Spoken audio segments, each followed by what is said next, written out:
Wasabi wallet. Unfairly private. What's up, everyone? I'm Ben with the BTC Sessions, and this is your daily session.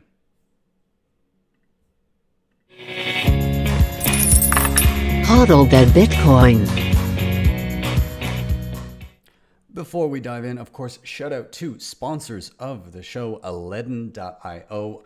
I have been using and working with these guys for well over a year now. And so what they do, they have a bunch of different services which you can use your Bitcoin. So the first thing I ever used from them was their Bitcoin-backed loans. This is where you can use your Bitcoin as collateral to obtain a Canadian or US dollar loan. So in my case, I was in a bit of a pinch. I wanted dollars, but I didn't want to sell my Bitcoin because one, that's a taxable event, and two, I was worried I was going to have to buy back at a higher price later on. So I was able to deposit my Bitcoin and get dollars into my bank account within 24 hours. When I paid back those dollars, I got back the exact same Bitcoin. So they've also got a couple other services. They've got their Bitcoin and USDC savings accounts, and they just upped the interest rate on these.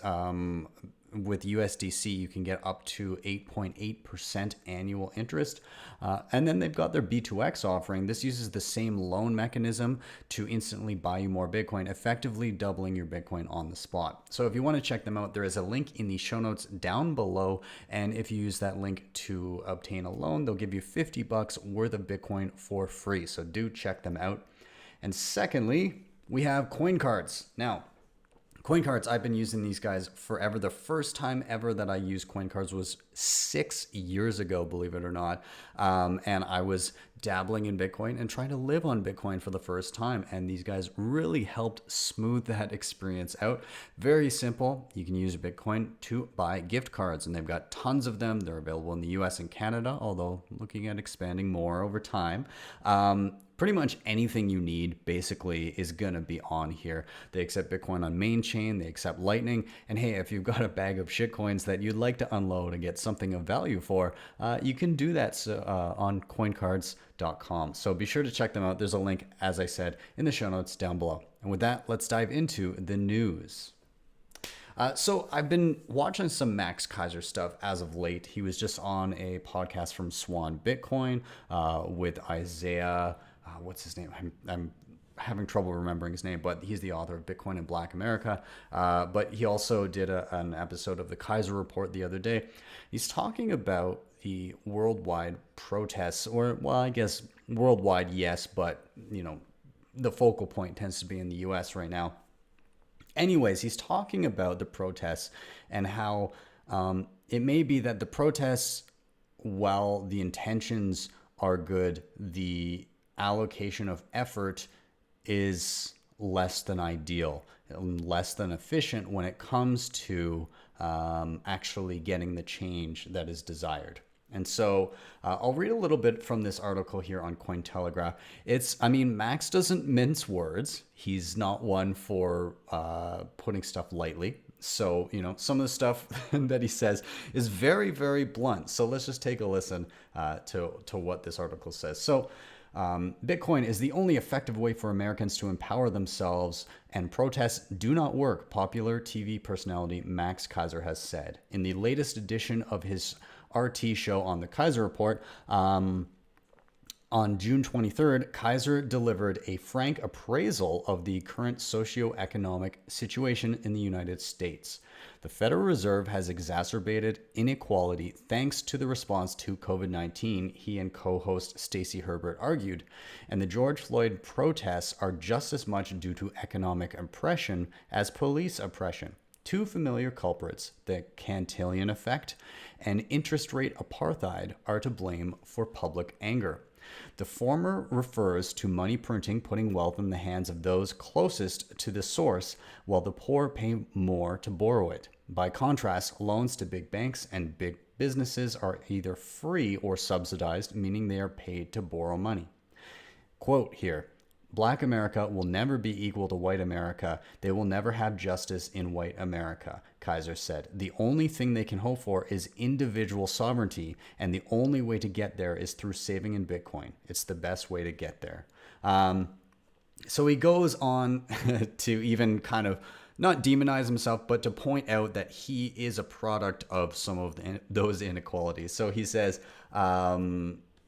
for Keiser, attending protests in Floyd's memory are ignoring the reality of the situation. To effect personal change, they must take back their financial sovereignty. And quote, tearing down a statue does nothing. Marching in the street does nothing. Electing people to office that you think are going to help you does nothing. None of that works. I'm telling you as a white male boomer Wall Street careerist that I would laugh at that as my brethren would do. It does nothing. And he goes on to talk about how the Fed and the funding mechanisms for this are just not going to help. And he goes on to quote the author of Bitcoin in Black America, Isaiah Jackson. And so Isaiah Jackson in his book, and again, he was on the Swan Bitcoin, Swan Signal, I guess you could call it, their podcast the other day together with Max Keiser, and they were talking about some of these issues.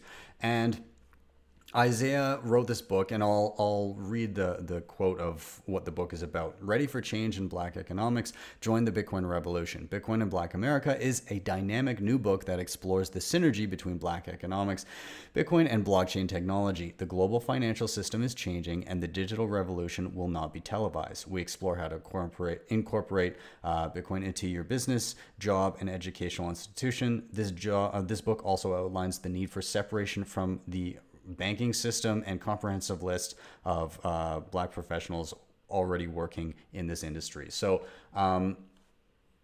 to tag on to this whole thought around the protests and what works and what doesn't, the issue seems to be that, I mean, there's always going to be, racist, prejudiced people. And that's not something that's easily done away with. Whatever group is out there that is being discriminated against, there will always be a new one, because people are people, and they aren't always super reasonable about that kind of stuff. The thing is, when you have a system that allows people in position of power to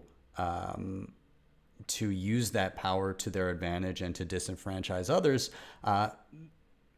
you can never really have that equality of opportunity. And I'm not saying equality of outcome, because, socializing everything obviously has not worked in the past as well. But creating equality of opportunity, I think, is important. And in a system where the funding mechanisms for this kind of stuff can come from kind of a backwards taxation via inflation, and the taxation goes into these systems that you're trusting an individual to hopefully be well balanced and to be just for everybody. When you're putting that trust in somebody else, while some people may enact those types of policies, there's always the threat of somebody new coming along and removing civil liberties from individuals, or ignoring instances of those civil liberties being encroached upon. So really the only way that you can do that is to take your sovereignty into your own hands and use mechanisms that perhaps defund some of those institutions that don't allow for equality of opportunity. And so Bitcoin can be viewed as a mechanism to do that. Now, one other thing I wanted to touch, I know this, I'm like dancing around the subject, because no matter what way you put it, somebody's going to be pissed off at anything you say. So it is difficult to discuss these types of things. But anyways, this is an article from something I was talking about the other day, Citadel 21. This is from the 3rd volume. And this is an article from Alexandra Moxin. And I'm going to read the whole thing. It's not super long. It's just kind of like her thoughts. I know it's 1900 because 1900 as in the time, because I hear the nightly cheer for frontline workers. A fair wage, too much to ask, but a nightly hero's cheer full of pomp and circumstance, DJs, air horns, banners, and momentary appreciation is appropriate. It's gray and rainy outside. Like many of us feel these days, exhaust from the months of enduring chaos. The post-apocalyptic scavengers circling, ready to consume any last ray of hope and joy. We live in interesting times. 2020 so far has included a global pandemic and lockdown, crippling economic loss, the declassification and release of UFO and JFK files, a crippling fire consuming much of Australia's habitat and wildlife, murder hornets, global outrage over systemic corruption and brutality, race riots, and cancellation of all but virtual events. The old world is dying. The pandemic, a mere interlude to the thrashing panic that permeates its apocalyptic death throes. The corporate media is relentless.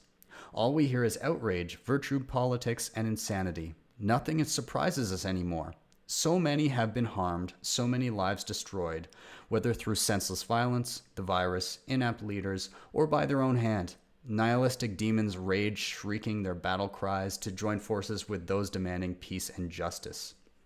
Our overlords, but for a few, look on as the world falls apart while they cash their government paychecks without interruption.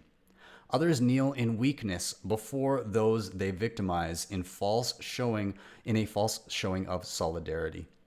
The voice of the true victims are eclipsed by apoplectic, virtue-signaling social justice warriors and thugs who surround them like flies to a garbage heap. There is a way out. There is another choice. Corruption is the beating heart of the political, economic beast. But like us, it bleeds and is mortal. Today, a character rose amongst the crowd, speaking words clear and true. Who knew global adoption would unfold like this? Only at the precipice of destruction could an honest voice amidst those battle-weary and broken finally be heard. Our revolution was never one of violence. We protest against the suffering of which this world has been built. Slave labor does not power our machines. No insiders, no elite, no one entity determines the cadence of our system whose heart bleeds roughly every 10 minutes, unlocking value. We believe in rules, not rulers, that the individual by divine right is sovereign. Bitcoin separates money and state. It is fair, honest, and open to everyone, to the many from the few.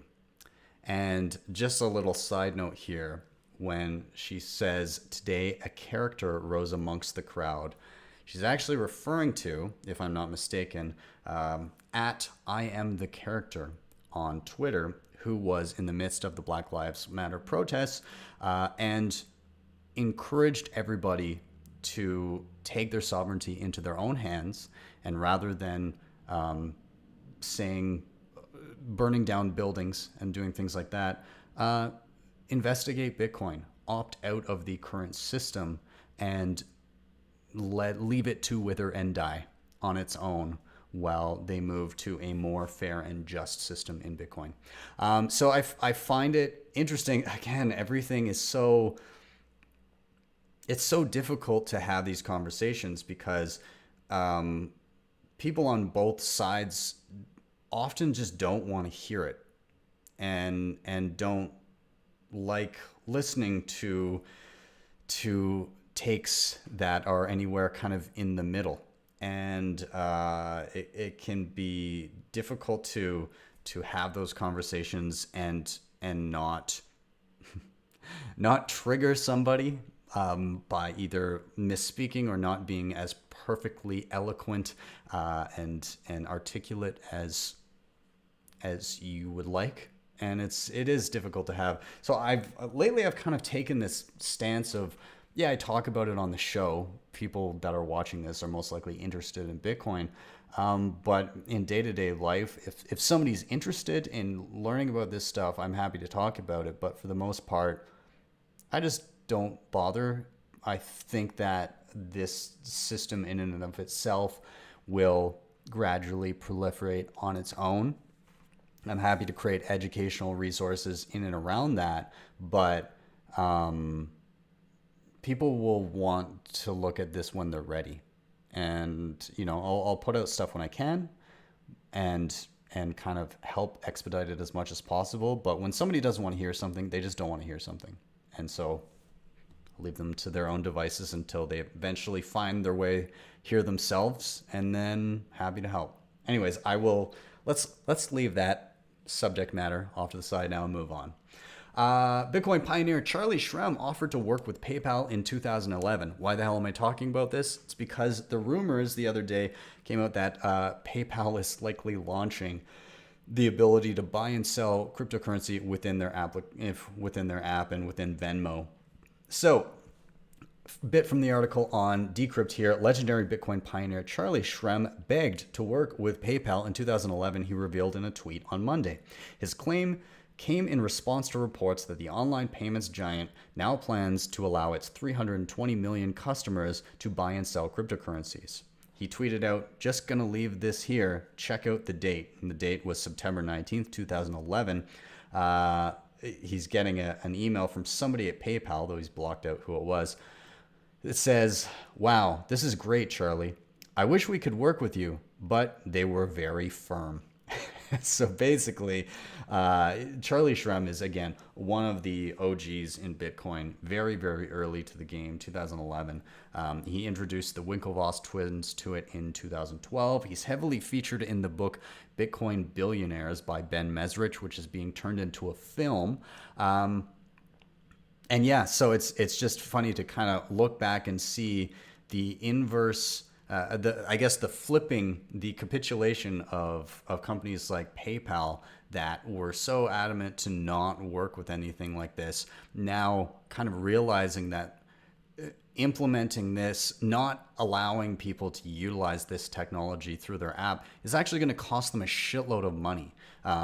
Later in the article, it talks about how Bitcoin sales have been increasing an incredible amount, especially with rivals like Square and Cash App. They bought roughly 306 million worth of Bitcoin in the first quarter of 2020, eating up a large portion of the mined Bitcoins, which actually have now gotten cut in half since then in May. So I'm curious to see what those second quarter numbers look like coming out for Square and Cash App. So yeah, again, gradually, then suddenly, people coming on board. Now, I should say, before I get into this next article, PayPal is still very centralized. They'll still, just at the drop of a hat, continue to shut down accounts. So while it's nice to see it being Bitcoin proliferating in a lot of these payment processors and everything, you're not really a sovereign individual until you get it into your own custody. And again, I always recommend wherever you get your Bitcoin, withdraw it, hold it yourself unless you need to have it or you're using it with some sort of service. And even when you are doing so, make sure that you don't put all your eggs in one basket. It would be just heartbreaking to see anybody lose all their Bitcoins. So, if you're using some for a purpose with a service, then make sure it's not all of your sats, okay? Anyways, this next story, alleged Bitcoin dealer, unlicensed Bitcoin dealer becomes first Singaporean charged under the new law. Okay, so a 23-year-old Singaporean accused of unlicensed Bitcoin dealing is set to become the first person charged under the city-state's Payment Services Act. The Singapore police said on June 23rd that the woman, whose identity has not been disclosed, had provided a digital payment token service without a license. She is alleged to have received at least 13 fraudulent fund transfers worth a total of 3,350 Singapore dollars, which is around 2,400 US dollars, which she then used to purchase Bitcoin. The money is thought to be proceeds obtained from victims of online scams. Police claim that the fraudulent transactions were made on the instruction of an unknown person in return for a commission. Now, I'm going to stop there with this article because right off the bat, hearing this, I don't think this woman should be charged. I think she's actually the victim of fraud herself, because I've seen it a million times, exactly this setup. In fact, a friend of mine just recently messaged me and asked about something like this, where they were asked to get a transfer to their bank account, withdraw it, and then use it as at a Bitcoin ATM to then send Bitcoin somewhere else, and they would get a cut of that money. It's a scam. So what happens is, a lot of the time, people will get scammed online. People will get access to someone's bank account. They'll use it to do a bank transfer to somebody else in an employment scheme where they say, hey, we need you as an employee to do transfers in Bitcoin for us. We'll send you money to your bank account. You send it out to this Bitcoin address. What's actually happening is the fraudulent bank account transfers can be reversed and eventually will be, whereas the Bitcoin transfers cannot be. So let's say I'm a victim. I take this job, and the perpetrators are sending me funds from a bank account that they've gained fraudulent access to. I get it into my bank. The instructions are withdraw the cash, go to a Bitcoin ATM, deposit it, and then send it to this QR code that we're going to give you. When I do that, the Bitcoin is gone. I get to keep a small cut of the dollars in my bank account. The problem is, when the bank realizes that it's fraudulent, I'm on the hook for the total amount that was originally sent for me. And the Bitcoin is already gone. The cash is already gone. There's no way for me to recover it. The Bitcoin ATM company is not at fault because I put cash in with them. I'm at fault. Unfortunately, and I'm the victim of a scam at that point. This is tit for tat exactly what I've seen a million times working with Bitcoin ATM companies. This is exactly what they do. This 23-year-old should not. I mean, unless she was in on it, but I very much doubt it. Look at the amounts: 3,000, like, or $2,400 US. That's not. That's people preying on individuals that don't know what they're doing. And again, yeah. And so they're trying to charge her for being unlicensed as a Bitcoin dealer. Yeah, I get that there's laws around that, but you're literally penalizing an individual that had no idea how this stuff even works, I imagine. So it's rough. Anyways, let's move on. LibertyX allows Bitcoin purchases in cash at 7-Eleven's, CVS, and Rite Aid. Okay, so again, we were just talking about it with PayPal. The on-ramps continue to proliferate. So LibertyX, the firm that launched one of the early Bitcoin ATMs, has just made purchasing Bitcoin in cash possible at more than 20,000 retail locations across the United States.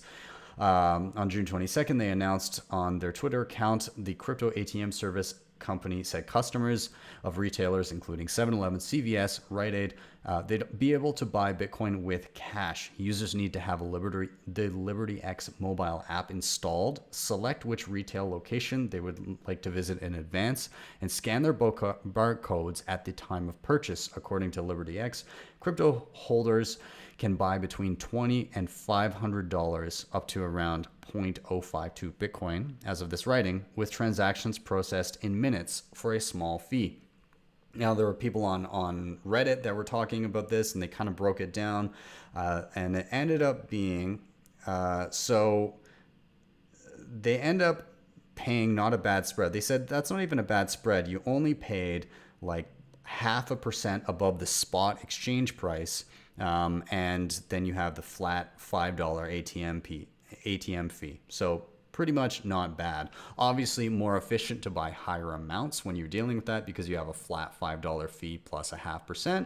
But yeah, I mean, I've used some Bitcoin ATMs and they can be pretty steep, the fees there. I've seen, especially down in the States, it's not nearly as bad here in Canada. I think there's like 40 or 50 Bitcoin ATMs in my city alone. But I've seen them 5, 10, 15, 20%. I've heard horror stories of like 30% in the States, which is crazy. But this seems to be, I mean, with a flat $5 fee, I mean, you see that, you know, in a nightclub or something, you see that for taking out cash. That's I mean, it sucks, but it's reasonable, and you're exchanging fiat for Bitcoin. So I'd say that's pretty good. So, kudos, Liberty. Blue Wallet has a new release. So they now have a few different things on here. New features: accept offer for buy Bitcoin, log into local trader with HODL HODL, new full listing screen, see your contracts and offers, labeling and edit on-chain transactions, and they've added new local currencies as well. Now the big one about this is local trader. So those of you unfamiliar, Blue Wallet, probably one of my most used Bitcoin wallets. There's three main ones that I typically default to: Blue Wallet, Green Wallet from Blockstream, and Samurai Wallet. Those are my mobile. Obviously, Wasabi on desktop is a big one for me, along with Electrum. Besides the point, Blue Wallet has been pumping out releases like crazy, and they've got a lot of great, easy to navigate features. They've got the advanced stuff for people that want to use it, but if you're not an advanced user, you could pretty much navigate this without being confused by all these extra things, and only utilize them when you realize that they're there, when you want to do something that's a little bit more intensive. So to me, the thing that stood out was the local trader thing. It says this version features the ability to buy on the local trader, a peer-to-peer marketplace where you control your funds. You can now log in with HODL HODL, which is, again, peer-to-peer online exchange. You view offers, view contracts, and accept offers. And it gives a little breakdown of what that looks like. You can look it up by where you are and find offers and set offers. It looks pretty smooth. Yeah. Anyways, if you're not using Blue Wallet, check it out. I've done a tutorial on it. You can just search my YouTube, just search Blue Wallet BTC sessions. You'll find it, and yeah, enjoy. One last thing, actually not last thing, but I wanted to point this out. Steve Barber tweeted this, or retweeted it rather. Now Steve Barber is awesome. He's here in Alberta, my home province, and he does basically mobile mining units on skids that can be brought out to oil and gas wells to help basically capitalize on lost energy or wasted energy, which cuts down on emissions and also ups profits majorly, and it ups the hash rate and security of the Bitcoin network. So it's like a win-win-win for everybody. But he retweeted out this from a guy who offers like cloud mining with whatever the hell his service is. Anyways, it's just such a shit fest.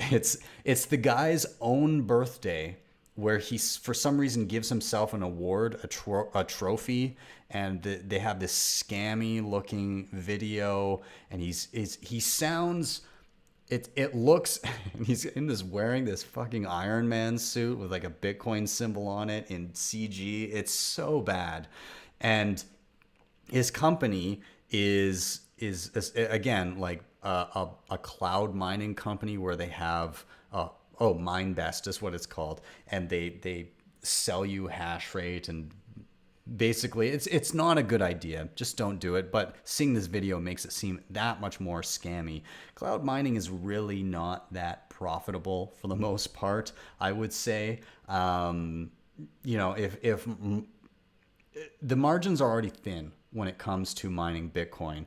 And so when you're paying cloud mining, you're also paying a fee to the people that have set up the infrastructure. So more or less, you're paying for their infrastructure to mine. You're getting a cut of those mining rewards. But as the hash rate, as the competitiveness of Bitcoin mining goes up, it's very difficult to recoup your initial investment in that situation. Whereas the cloud mining company already has the infrastructure in place that you've now paid for to set up. So I'm very skeptical of most cloud mining, especially when I see videos like this. Furthermore, I need to point this out. This is like what they're talking about on their website. I just screenshotted a couple things. Running with stable 10 gigabyte a second internet connection. The hilarious thing about them flouting their internet connection is, as long as you have like 512 kilobytes a second, you're probably fine. Maybe a little bit more than that, but like as long as you just have a bare minimum internet connection, you don't need this kind of internet speed. So the fact that they're using that as a selling point is the fact it seems like they're banking on people to not know what the fuck they're looking at. And they see, oh, 10 gigabytes a second, incredible. You must be able to mine so much with that. It's irrelevant. It makes no difference on how much you mine, how fast your internet speed is. And secondly, technologically advanced infrastructure company specializing in cryptographic computing activities. They're literally just throwing terms that people likely won't understand but sound advanced to bolster themselves, when realistically specializing in cryptographic computing activities. Okay, does Bitcoin involve cryptography? Yes. Does that have any bearing on like what they do? Not particularly. Also, cryptography isn't exclusive to Bitcoin and cryptocurrencies. Public and private key cryptography, again, it doesn't. I don't know. It's like they've just put words here to sound fancy. It's anyways, expect to see a ton of bullshit like this, these lavish parties, people drinking champagne and having, you know, big like fancy light shows. The guy has a friggin' DeLorean from Back to the Future, and they have like smoke machines and everything. When you see shit like this, run.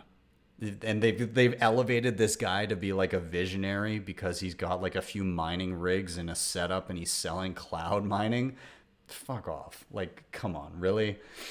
Anyways, finally, I wanted to take a look at this, and I know I'm running a bit long here, a bit of a longer episode, but Marty Bent brought up an excellent tweet storm from Vijay Boyapati. I hope I'm saying his name right. Anyways, I'm not going to dive too much in Marty's article, but he did kind of aggregate this in one spot nicely. So I'm just going to read through the tweet storm. In their embryonic form, many species appear alike, but imprinted in their various DNAs is the code that will evince their great differences in the fullness of time. A thread on the great debate about Bitcoin is and why on what Bitcoin is and why only one of the two major visions makes sense. In the first few years, Bitcoin appeared to be both a disruptive payment rail, near zero transaction fees, and a promising store of value, dramatically increasing in value over time. Yet, written in the code that powered its network were rules that guaranteed only one outcome. Bitcoin's consensus rules are the set of rules agreed upon by all computers running the Bitcoin network. Only those computers abiding by these rules are accepted as part of the network. Perhaps the most famous rule is the number of Bitcoins that are created per block. Bitcoin's consensus rules are, by the game theoretic nature of the network, incredibly difficult to change. To change a rule would require the agreement of overwhelming majority of computers running on the network. From a purely software perspective, the difficulty of changing Bitcoin's rules and core parameters might seem like a disadvantage that would eventually consign Bitcoin into obsolescence. Rather, the difficulty preserves Bitcoin's most valuable property. It needs to be recognized that immutability is by far Bitcoin's most valuable attribute. There has never in the history of man been any set of rules developed by humankind that you could count on being permanent. Fundamentally, demand for Bitcoins arises from the scarcity of supply. No more than 21 million will ever be created. Yet belief in the scarcity of Bitcoin supply rests completely on the credibility of its monetary policy. If easily changed, that policy has no credibility. Much like a protocol such as TCP/IP or the shape and specification of a power socket, changing Bitcoin's consensus rules with a hard fork would come at great cost, ultimately destroying Bitcoin's core value proposition.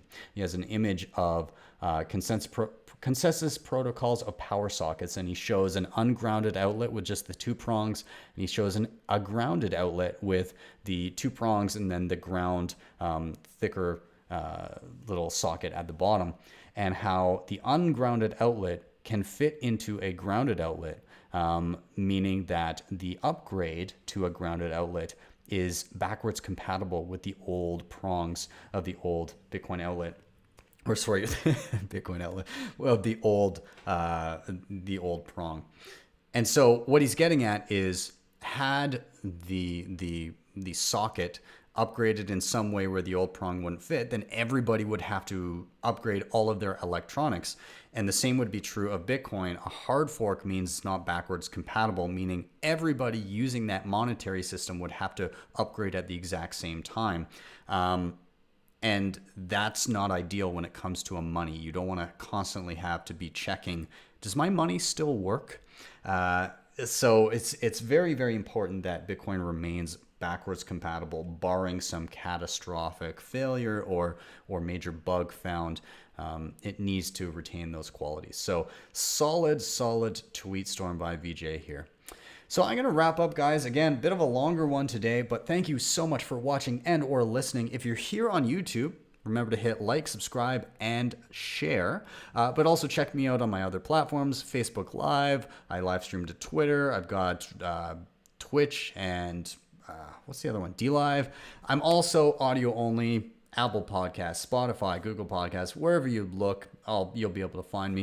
If you want to help out the show in another way, you can hit up the sponsors I mentioned down below. That was LEDN and Coincards. Check them both out.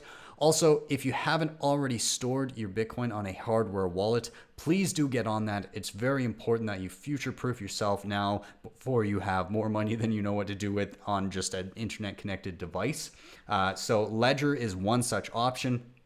There are lots of options, so regardless of what you choose to use, get something. But if you opt to pick up a Ledger, I've got an affiliate link down below, and doing so will help the show. And it'll also get you some deals on stuff. I have the Ledger Nano X and the Ledger Nano S. You can get packs and deals and all kinds of different stuff. So be sure to check them out. And finally, if you really loved what you saw, you can always drop me a Bitcoin Lightning Network tip at my tippin.me page. That is tippin.me/@BTC sessions.